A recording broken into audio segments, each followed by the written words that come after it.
Hey, and welcome back to the King Ugly Crew podcast. And with us tonight, we have Dane, Griff, myself, and Baroni tonight. And we are going to do Oh Come All Ye Grateful for YouTube channels. Yep, we are talking about our absolute favorite YouTube channels. Say hi, everybody. Howdy. Hi, everybody. Thank you, Baron, for listening. We're not going to have Lon on tonight, because he is a father to another beautiful daughter today. Congrats to Lon and Venetia. Glad you guys are doing good. Yep, little baby Katya. So we are excited to meet her. Okay, I think we're just going to jump into this thing. I think I'm the most YouTube addict in the group. Most of my television watching is through YouTube actually nowadays. So I think I'm going to start it off because I probably have more channels than anybody else. My first one I've talked to about it in the past is definitely B is for Build. And I have been watching watching Chris basically since he started doing the body kits on FRS Subarus back in the day. BRZs, come on. Oh, my apologies. You are correct. You did the BRZ. The Burrs. The Burrs. And the Toyota FRS. Or is it Scion FRS? Scion. I think it's Scion here. It's everywhere else it's Toyota. It's a GT86 if it's Toyota. Okay. So yeah, that's my favorite YouTube channel. Currently, he is nicknamed it the Jumpacon. This is his third Huracan he has built. This is going to be performing in the Mint 400 in Las Vegas next year. It's a 2014 Huracan that he is turning into a pre-runner, basically, or a Mint 400 truck. That's ridiculous. It is. He's doing an LS swap into it, doing a gated shifter, which is going to be, in my opinion, really stupid because it's going to be really hard to be doing that. Flying over bumps at 100 miles an hour. Yeah. Put an automatic in it. That's what I like. As soon as you said gated shifter, I'm like, that's the stupidest thing you could do, dude. But he already had everyone. Please tell me it was totaled and he didn't take like a new one that was nice. No, so the company that has sponsored him for this particular build literally had the frame just sitting in their lot because it was already destroyed. Okay, good. Yeah, so he doesn't buy brand new cars. This is his, like I said, third Huracan he's built from being destroyed. So is he the one that put the twin turbo LS? Yep, same guy. Twin turbo LS into the Huracan. It pushed 1,200 horsepower. Okay, same what I'm thinking. Yep, beautiful car. Useless. They went and raced it and did not do very well. But so he's all-wheel drive? No, only rear-wheel drive. Stupid, you couldn't control it. No, there's no way. He had it tuned down to 800 horsepower and he still couldn't drive it. So, but yeah, so he's in the middle of that Jumpacon, and also he is rebuilding his yacht he bought because his diesel motors blew up, and he's doing LS swaps into that as well, which is also really weird. Into a yacht? Yeah, and he's pulling out 14-liter Cummins out of it, which means that he's never going to make any power. He's pulling out N14s or 855s? Yes. Oh, he's such 4 LSs to try and compensate? No, he's only doing 2, pushing about, he wants to try to do 800 horsepower apiece. Why? That's just unreliable at that point. I completely agree. And the strain those things are going to be under, and it's going to go like half the speed. I guess he did a whole bunch of research on it and has talked to a bunch of people. I'm curious to see how it turns out. I bet he ends up hating it. Sounds like my Cummins owners that want to put 1,000 horsepower Cummins into a boat. Dumb. What? All the time. I probably get at least once a month someone that's putting a Cummins motor into their boat, and they're like, I want to know how to make 800 horse. But, and I'm like, what kind of boat? I mean, is it like a yacht, no, or is it like a ski boat? No, like a tugboat. Okay, that I could kind of see. Instead of like the big ones they come with that are 50,000 horsepower? No. Tugboats come with 5.9s. That's a pretty common motor in them. And the problem, though, is that people don't understand. There's a reason why they came from the factory factory at 400 horsepower because they're like go 1,000 hours at 800 horsepower, and I'm like, no, like it might. It's just not reliable at that point. Yeah, and imagine the first time you get a tow bill when you're 4,000 miles away from anything. Ouch. Yeah. Yeah, that'd be bad. Bring a sail. Yeah. All right. I'm gonna turn it over to Dane for his favorite channel then, or one of his favorite channels. So I'm gonna go with my favorite one now, and that would be the guys over at Side by Side blog. Ooh, I knew that one. Yeah, big surprise there. I mean, it's exactly what it sounds like. They first started out, just a bunch of guys, friends that had some side by sides, and they'd go out and do some trail rides, and just take video of them doing stupid things, jumping and getting stuck in mud puddles, and then things would break and they'd have to fix them, and so they do the videos of the fixing it. And the thing I really like about Side by Side blog is that you're watching it and you feel like you're just hanging out in the garage with these guys. One of the latest things that they did, they put a Fuff, what's the supermotor, 2JZ? Okay, that's what I was about to say. Is it the people that put the 2JZ motor into a Razor? Yeah, and did 1,200 horse. Yeah. Yeah, Okay. so yes. it was a 4-seat Razor. They put the 2JZ in it, turboed it. I mean, they come turboed. No, they don't. No, they don't. Supers aren't turboed. Factory. Oh, they are. Right. Yes, they are. From the factory?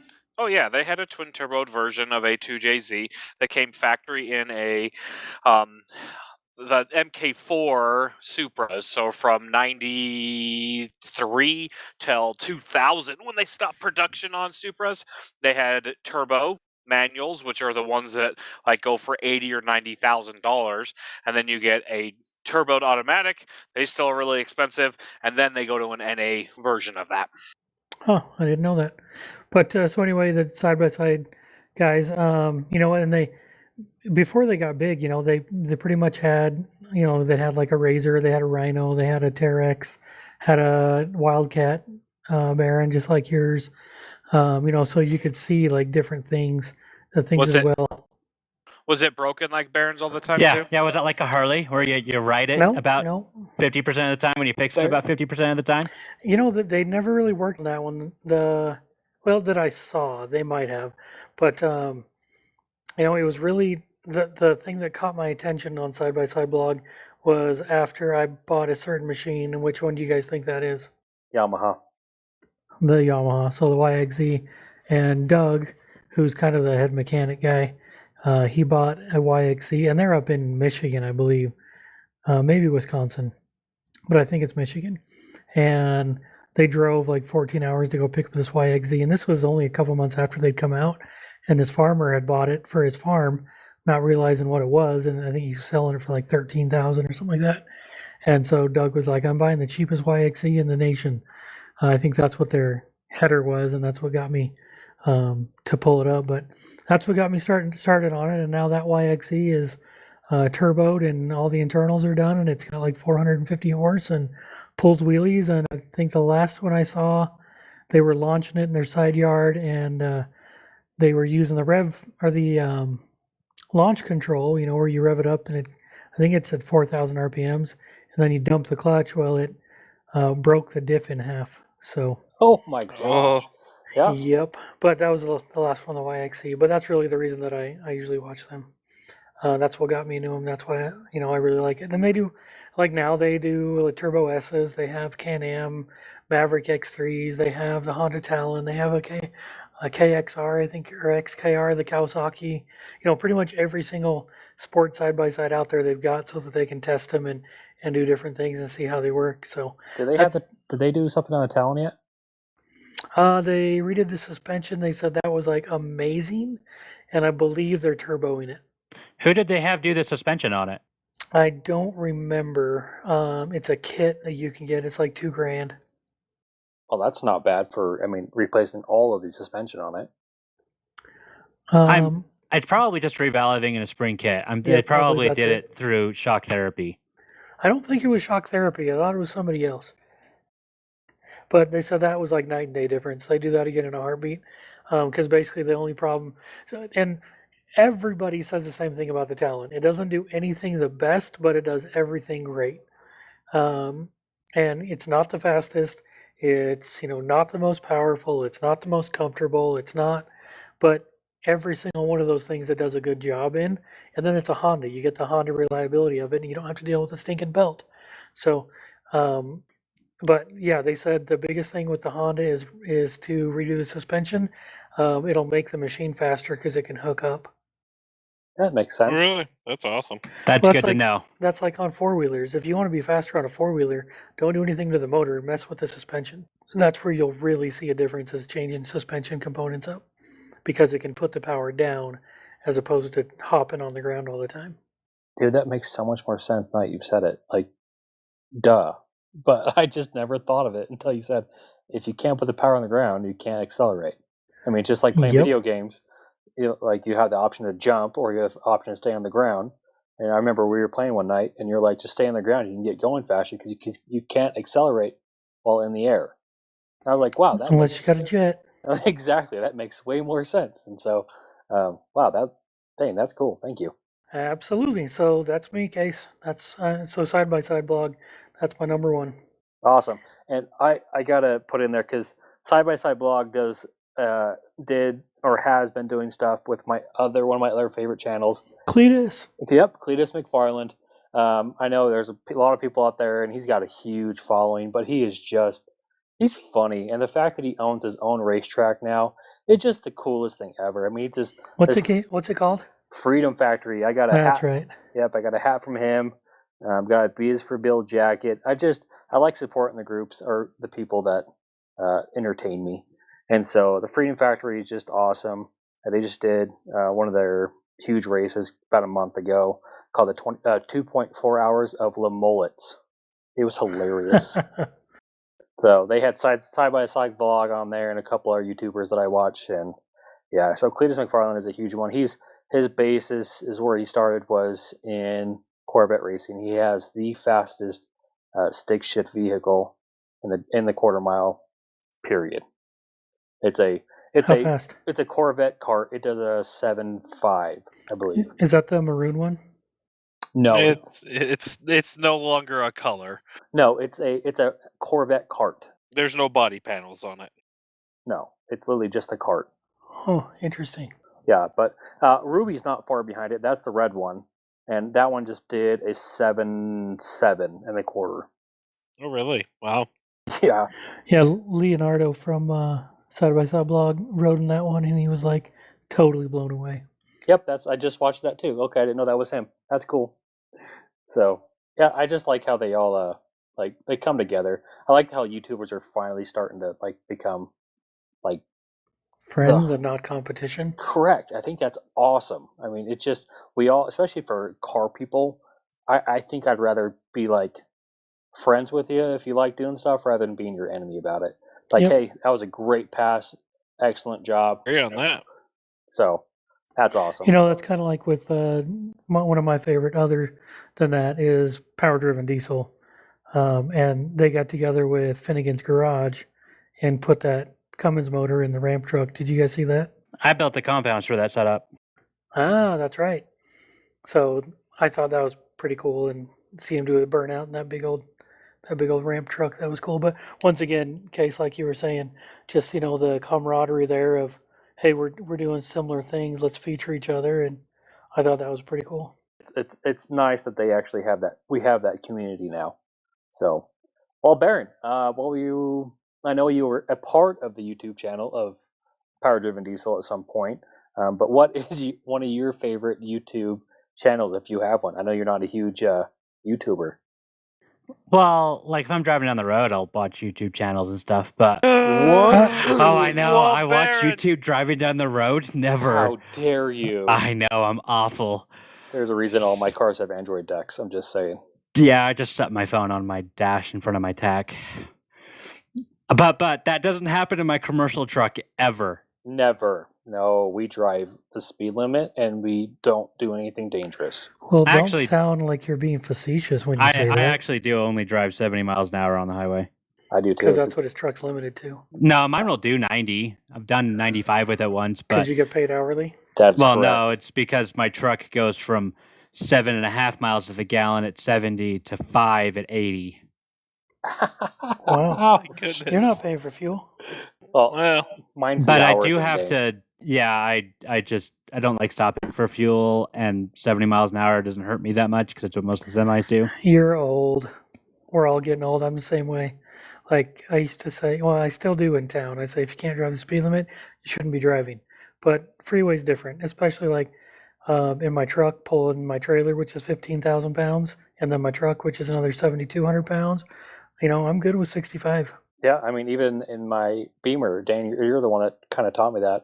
He's like, I used to go 80, 85 everywhere into it. Like, the speed limit's 80 up here. But now I just do about 70, 75, somewhere in that range, because I get Way ups significantly the better mileage. mileage. Yep. Way better gas mileage. So, all right, Baron, sorry. and really doesn't cut the time off much. No, it's a And couple I'm minutes. hourly, so.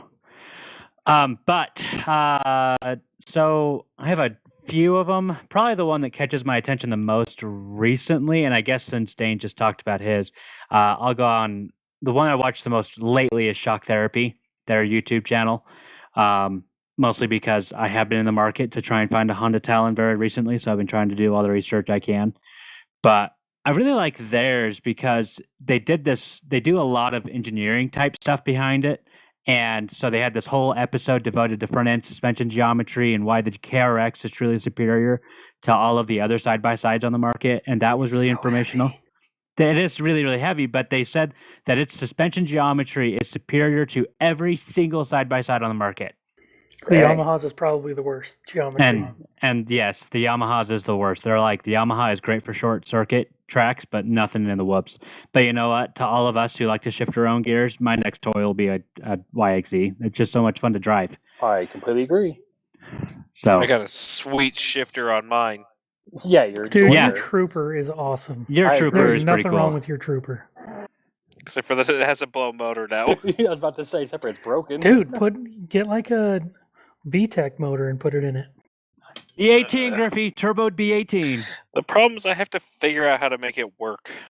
Just we could do figure it out, dude. We should try and figure it out. And we That need to be or, our okay. own YouTube video that or a on that. 1.9 TDI, so we can go blah with the exhaust. It'd be You sweet. know that Chinese engine is a knockoff of something. Yes, a Ford Escort motor, Get a Ford Escort motor. not a Ford Escort of here, a Ford Escort of Europe. Well, I wonder if it's the same like bolt pattern and stuff for mounting up a transmission. I don't know. It's got to come. I was actually looking this weekend. I'll probably end up pulling it in the next couple of weeks. The motor out. Well, pulling a head off of it and figuring out what happened to it. B18. We'll figure it out. Let's do it, dude. No, let's do K20, Griffey. Just K20 swap it. What's a K20? What's No. a B18 Baron? Is that So- what you're saying? A B18 was in the Honda Civic SIs and the Integra GSRs in the 90s. What about the Prelude? K's. The one that had like H22. 200 horse. I don't want the H22, which is what I had in my Prelude.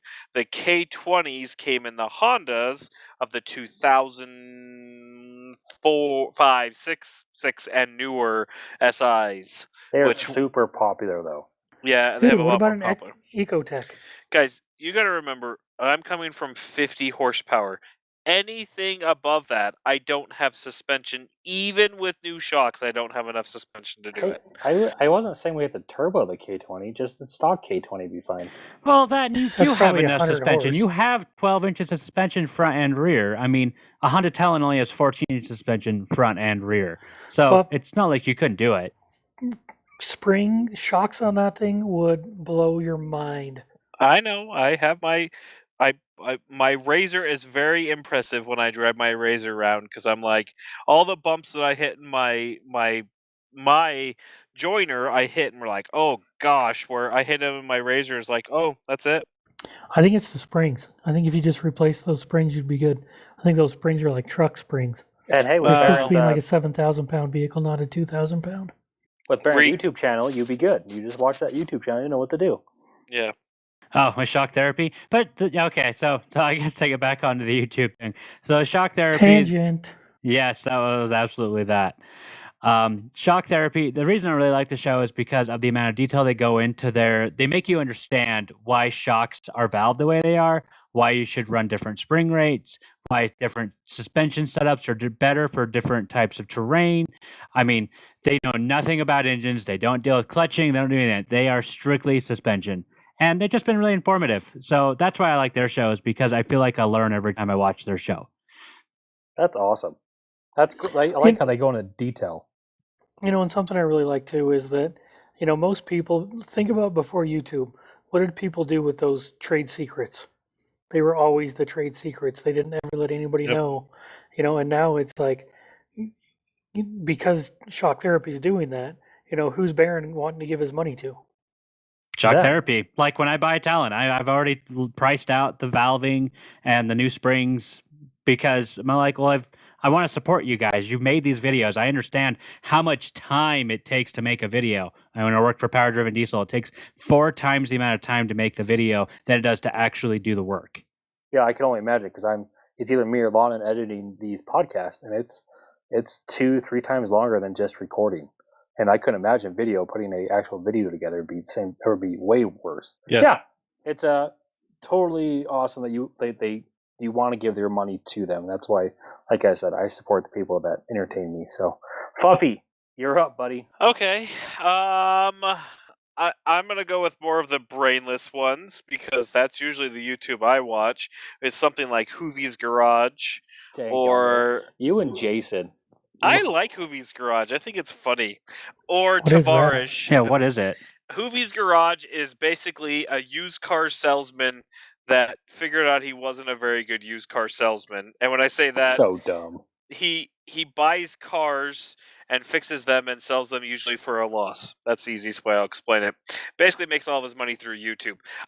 I think he's just funny. Like, he's not, as he refers to himself, if you ever watch Hoovies Garage, thanks for coming and watching Hoovies Garage, the dumbest automotive show on YouTube. Oh my gosh. Wow, I guess That I sounds like haven't watched something the Stu would say. Yeah. And so it's just funny. It's funny to watch things that he does and the cars that he gets. But Griffith, that was another one of my YouTube channels was Tavarish that you mentioned. Why do you like him? I'm gonna be honest. Tavarish, if he's doing something that's more the technical side, I probably don't watch him. I like watching like the stupid things. I don't know. Who's Tavarish? What's he done? Tavarish does. So Tavarish is a guy that's done, like, if you watch, there's one with a minivan. He did the Pimp My Ride minivan, and he's done lots of little like projects. The Fast and Furious Lamborghini he rebuilt and is now in the Piers in a museum. So he redid that one, and then there are just other ones. His sub channel is actually one of my favorite channels as well. So what's his sub channel? Wrench Every Day with Jared. Oh, see, I thought that was the same one in the same show. No, a totally different channel, and I enjoy Wrench Every Day over Tavarish because I like Jared better. Plus, he goes into more detail. Okay, so what was the one that had the 3 guys on it, and they all had to buy supercars for under $60,000? Car Track. Yep, that's with Tavarish. Yeah, okay, that's what I thought. Tavarish, Hoovies Garage. That's Hoovie on there as well, and one other guy. And I've never watched VinWiki, any of his stuff, so I don't even know what his is. Jason is a huge fan of VinWiki. He said they just go into the stories are excellent. I have never watched them either, but that's just his point. Are you saying VinWiki? Yep. VIN, like VIN number? Yep. So yeah, never watched it. Neither have I. I don't know what it's about. If Jason was on the night, he'd be able to tell us. So he's having surgery. Hopefully he gets better after that and he can join us. Me too. I'm hoping he does. Well, Lauren actually texted me because he can't get on the night, but he wanted to throw in his opinion. I'm just going to read them all out as I go real quick. Favorite is Linus Tech Tips because it is good info, fun tests, and challenges like Scrapyard Wars, where they take a certain amount of money, they can't use their fame status, and make the best bang for their buck computer. So that's one of his favorites is Linus Tech's. Hey, Case, could you read it but not sound like you're reading it? Sure. Another one is like Chris. I have no idea what this is. Titus Tech Tips? Titus. Chris Titus. I've never heard of him. But he just says he likes him because he does a whole bunch on Linux OS. So I actually like Linus too. I watch a lot of Linus's videos. Not the one before that. He is very informative. He's just more or less it's something to watch because he goes and tests random things. You're like, oh, okay, that's cool. Not that I'm not computer savvy. I mean, my computer's 8 years old, and it works fine for what I do it for. Yep, I feel you. And then his last one, sorry, I just want to throw it in here, is Frog Leap Studios. It's a guy that has his own studio and does covers of various artists, but in a hard rock manner. That one I'll actually have to check out because I would probably enjoy that music. Lauren had me watching. What was it? It's where they take lyrics to songs that's what it sounds like they're saying, and Pearl Jam is super funny on those. Yep, I don't remember the channel, but I remember the videos. They're hilarious. So yeah, Dane, did you have another video or another series? Yeah. So Stradman, have you guys ever heard of him? I have not. I have not. Nope. So he was an accountant and up in Park City. He's from, I think, Oregon, but he was an accountant up in Park City and started a YouTube channel and his dream was to own a Lamborghini. So I mean, normal guy working 9 to 5, 5 days a week, making decent money up in Park City. The price of living is a little bit higher, but still making decent money. But just saving up money and saving and saving. And he bought, I think it was an 04 orange Gallardo manual. Beautiful. Yep. And so that was his, and so that's what got him started on YouTube. And now, he's got, what did he have? He had an Audi R8. I think he's had 2 R8s. He had a Huracan. He's had. So just because of YouTube, he's gotten. Yeah, because of YouTube, he can afford to do it now.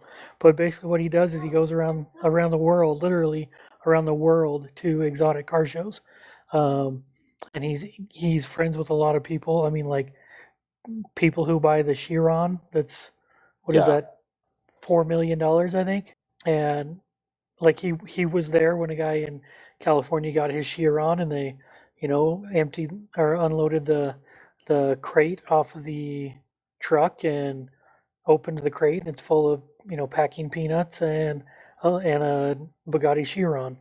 And wow. So first time they started it up, I mean, it's just really cool, the stuff that he gets to go do. He's running around with guys with Pagani Zondas that are like one of 4 cars in the world. Beautiful. And then he's been to like the Ferrari manufacturer in Modena. He's been to Lamborghini, in the museums there, and he kind of goes around and tells you all the different stuff and different cars, and it's amazing his knowledge on the different cars and stuff. But you guys should check it out because he's pretty entertaining too. But he's been friends with a guy, and the guy does vinyl wraps on cars, and so they did like on that orange Gallardo, they did a purple and silver camouflage with a ski box on the Gallardo because Awesome. he I love liked to when they go do that. skiing and stuff. And then he also does a lot of good drone footage of his cars. Bought a 4-door Jeep, lifted it, all that stuff. Bought a Gladiator. So it's just cool stuff that he does, and he doesn't really work on anything. He has everybody work on it himself. And Stagman? Work on others.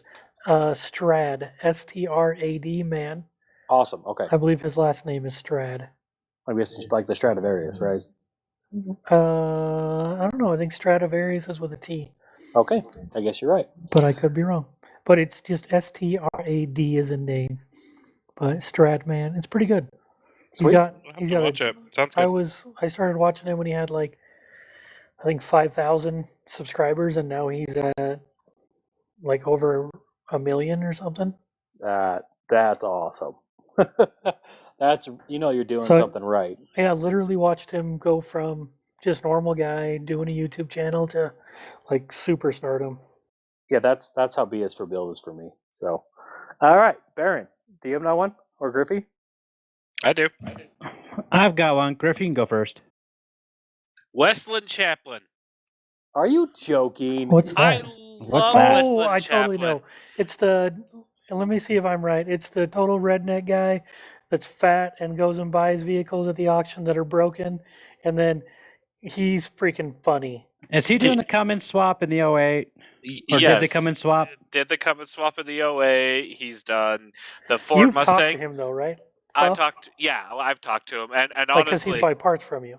yeah, so when he first started, like his first big one was the Fummins, and DCS, which is the conversion company, gave him our phone number to see what we would sponsor, and so we sponsored him fueling package and turbo back when he was like 20,000 subscribers, and he just tapped over 1 million, last month. And so I actually Westland Chaplin's He is awesome. funny. He's funny. And so and He kind of acts a being lot involved. dumber than he is. Yeah, no, I agree. Well, But for the YouTube likes, obviously. it's for the YouTubes, yeah.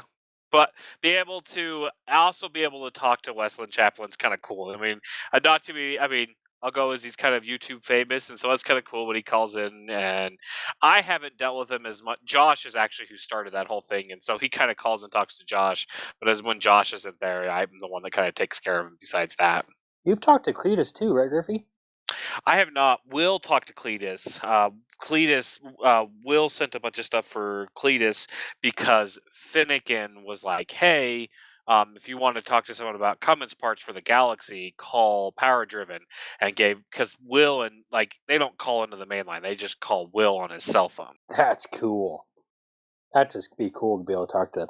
Because in my opinion, Cleetus McFarland is absolutely a famous superstar, 100%. So it's cool to talk to him.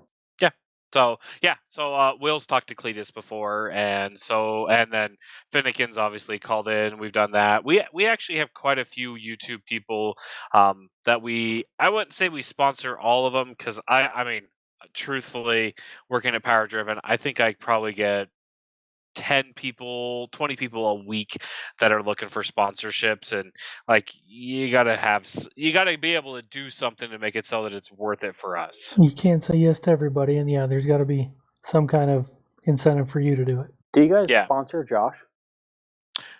Yeah, Josh. I mean, okay, I didn't know. Let's go with yes. Ultimately, Josh is sponsored in fashions and forms. I won't say that he is 100% sponsored, because he still pays for parts unless they're, hey, put this on your truck and see how it works type of parts. Oh, cool. Which All right, I got the same thing too. Right. Okay, Baron, hit us. What's your next one? Okay, my next one is probably, and this one's going to be super boring for most of you guys. It's Engineering Explained. This guy's a super nerd, but he's a big old car nut, and so he'll go in and describe why certain engines are more efficient, and then talk about Stoic efficiencies, and I don't even know what that word means. It's basically the perfect air fuel ratio for gas or diesel engines. Wow, thank you. That is good knowledge. I would never have known that. So but he'll just go in and be like, so here's how you get the math to be able to figure out what the torque is to the ground. Because what he did, he took the new Bronco and he took the crawl gear. So he figured out how many foot-pounds of torque that it actually puts to the ground when it's in first gear at its max horsepower and torque at the flywheel. And it's like 30,000 foot-pounds of torque or something, which is why when he was doing the comparison to an electric vehicle, because he said when they're doing the foot-pounds of torque to the ground, they're doing it in such a way that it's being multiplied by the differentials and that type of stuff, which is why you see the Tesla puts down 5,000 foot-pounds of torque. That's an artificial number. That would be like taking our diesel trucks, saying they make 800 foot-pounds of torque at the engine, then multiplying it by its first gear in the transmission, then multiplying it by the diff, then multiplying it by the tire size, and that's how you get your foot-pounds of torque. Oh, you mean on the electric Hummer, it doesn't make 21,000 foot-pounds of torque? No. Not it at all. does. I was joking. It does when it's gear reduced. I know, I'm joking. But it's just my truck probably makes 30,000 foot-pounds of torque when it's gear reduced at the tire at 4,000 RPM. I mean, at 800 foot-pounds of torque at Man, the that's engine. cool that he breaks that all down, though. It's really boring to watch. I mean, sometimes it's really boring to not. He tries to make it. He tries to do it on the whiteboard and walk Shell through the steps, but I don't know. I find it really entertaining. I like learning as much as I can. I don't blame you. That's awesome. That is so cool. Okay, I'll have to get to my next one then. I think my next one I have to talk about is going to be Matt's off-road and recovery. And anyone that knows my boy Reason, he is absolutely in love with that show. It's how they put Reason to bed at night. It is hilarious. Without fail, doesn't matter where we are, we watch 2 videos of Matt's off-road recovery before we go read stories before bed. That's our nightly routine now, and it's awesome because it totally entertains me because I'm the one that found the YouTube channel, and the first time I found it, I sat there for 3 hours and watched it all. And so if anyone doesn't know what it is, it's this guy that runs a tow company in Hurricane, Utah. So he does all the off-road recovery in southern Nevada. So Sand Hollow, Tolkerville Falls, he's done quite a few. He does stuff in Arizona, stuff in Nevada, and it's just awesome. He uses this 1998 Jeep Cherokee, and yes, Griffey, that's why I like my Cherokees, because I watched it on the YouTube channel. But I know. He's got Dana 60s and whatever. He's built this Jeep for off-road recovery, and it's just fun to watch. And honestly, Matt reminds me of Baron a lot. So I enjoy watching him because he reminds me of my brother. So. In what way? You've never told me this. If you watch his mannerisms, and he's got a red beard with brown hair, so that's another main thing. But his mannerisms and the way he talks just reminds me a lot of you. Oh, cool. My next door neighbor's been towed out by him twice. She can't drive. We've talked about this. That is a very good point. What did he do to get stuck twice? And she didn't really get stuck. She was side hilling a little bit somewhere in her 2001 Ford Expedition and high centered herself on a rock that she could have just put the car in reverse and gotten out of it. But nope, she decided to. Which Matt did. So they have it on. It's on his YouTube channel. He really backs it down the hill for her. So it's just funny. It's like, really? It's like there's one that we just watched tonight. That's a Ford Raptor that he ends up calling Matt to have him tow out, and the Raptor literally could have just drove forward out of the pit he was in because it was downhill and it was just a little bump up and over a sand dune. And I'm sitting there like, dude, you should never go off-roading again if you couldn't figure out how to get over that. Well, and it's just a lot of off-road stuff just comes down to experience. Yeah, true that. Very, very true. I guess that's how you learn. So, yeah, that's definitely one that's massive. I mean, I have probably another 4 or 5 different channels we watch. I mean, I just got to throw one in for my wife. Her favorite YouTube channel is Weed'em and Reap. It's not Read'em and Weep, it's Weed'em and Reap, which is quite funny. It's a play on words. It's a farm that's based in Phoenix, Arizona. Nothing grows in Phoenix except cactus. Negative. They have an acre. Yeah, I know. They have an acre farm in the middle of town, and they have goats. They have 2 Coney Cream pigs. They have a bunch of chickens, a turkey, an emu. They're literally a full-time farm, and that's all they do because of YouTube now. Like they both quit their jobs and they just do YouTube videos every week. Cool. So I was just looking, and Stradman's at 2.93 million subscribers. My God. And the reason that his name is Stradman is his favorite car is a 2004 Ferrari Challenge Stradale. Stradale. Hey, that's cool. Strad. Yep. Yeah, it's lots of fun. And then I just watch a couple other car videos, like Taylor Ray's a drifting nut, and I like watching him. And did you guys ever get into donut media? Nope. I watched like 3 episodes of his, and he got too emotional for me, and then he was a little bit too liberal for me. But it was mostly it was his made up emotions. He would like begin to like weep and cry over like stupid things, and I just couldn't handle it. I've watched donut media. I'll be honest, I don't watch it on YouTube. It's usually just videos that pop up on Facebook, and I'll watch them on Facebook. Yeah, I like their high and low series. They bought a 350Z or 2 of them, and basically put really, really, really expensive parts on one and then the cheapest option off of eBay on the other. And it was just funny to watch that. How about, I know we all enjoy Gymkhana. Do we not? Yep, absolutely. Griff? Oh, Fuff, come on. Come on. Into it. I don't know. Are you guys serious about the whole drag racing one? That one was stupid. Like, let's go take this 1,200 horsepower all-wheel drive Mustang and race it against a pre-runner truck. That's stupid. Well, they just were Yes. trying to build hype, and they definitely did that. So, I mean, I'll be honest. I like the first couple of Gymkhanas better than I started liking the last ones. I kind of got like they are amazing. Don't get me wrong. They're like watching The Amazon when show? he went and did Pikes Peak. Oh. Did you yes, watch the Amazon Climbkhana. show? Yes, the Amazon show was No, I did phenomenal. So Phenomenal. you guys want to hear something really stupid real quick about that? Yes. I thought they did all those in one take until I watched that show. Come on, Dane. Really? Even with all the Yep. skid marks in the videos and everything, where you can see where they had done donuts before? I thought they had done practice runs. Huh. Well, I guess you learn. Yep. I honestly, I kind of thought that in the first place too, and then you start talking because the person that used to build all, well, actually now currently still builds all Clemblex cars again, was one of my mechanics for about 9 months, and so I got to hear a lot about that because he quit because he moved to Las Vegas, and then they hired him on back again as their mechanic again. So That's cool. in Ken Blocks, yeah. Skippy. I don't know if any of you remember it. His nickname was Skippy. He Nope. was Remember him.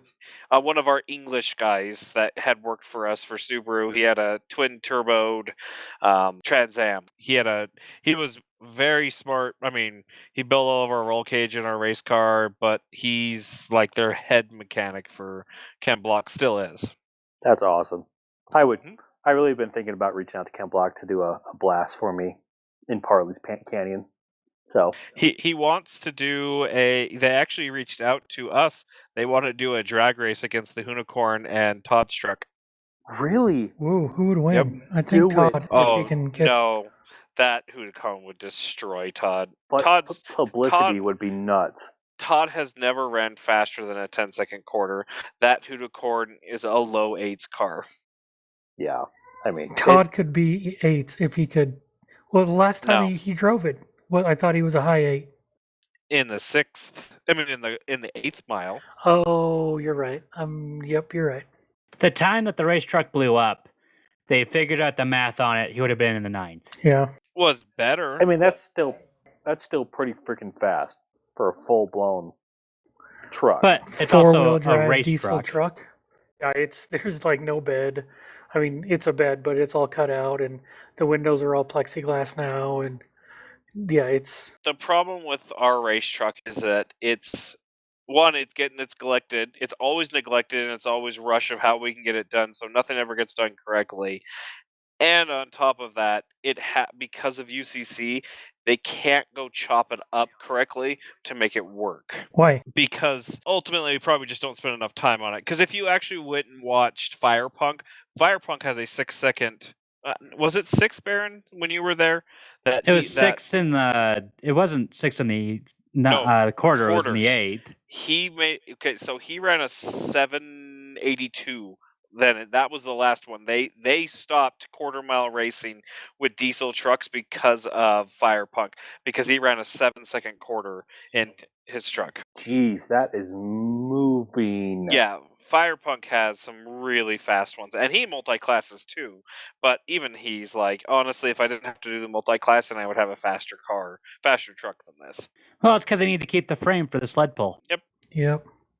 Guys, I'm going to take over real quick, guys. Have you guys ever heard of Project Farm? No. Nope. Nay. Oh my gosh, go down the rabbit hole. If you want to know if Restore works, he'll tell you. If you want to know if Lucas transmission stuff works, or Seafoam, or, I mean, if you have a question about if it works, go watch those videos. It is amazing. See, that's what I mean, to tie this all in, the YouTube channel or YouTube universe, I mean, that's honestly how I learned to do my timing belt in my TDI, where I've learned to do all these things for my car. That's how I found out what was wrong with my BMW when it broke down. is from YouTube videos. Yep. How many YouTube channels I have added since this conversation? Right? It's like these are all really good conversation. I mean, really good topics and really good channels to watch. Plus, it just even the not to say no name, but just the smaller channels that just post, hey, this might help somebody in the future. How daggum cool is it that we can just jump on, do a Google search, and basically have the information in our hands 10 seconds later? Thank you, YouTube, for allowing that to happen. So, guys, it's been awesome. It's been a lot of fun.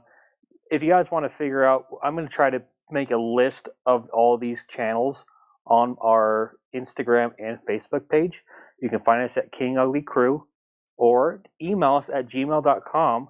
That's kinguglycrew@gmail.com. And we want to hear your guys' feedback. We want to know some new topics to talk about. I mean, we love doing this. We want to hear back from you. So, in the meantime, guys, stay ugly. Bye. Stay ugly. See ya. Oh, thank you.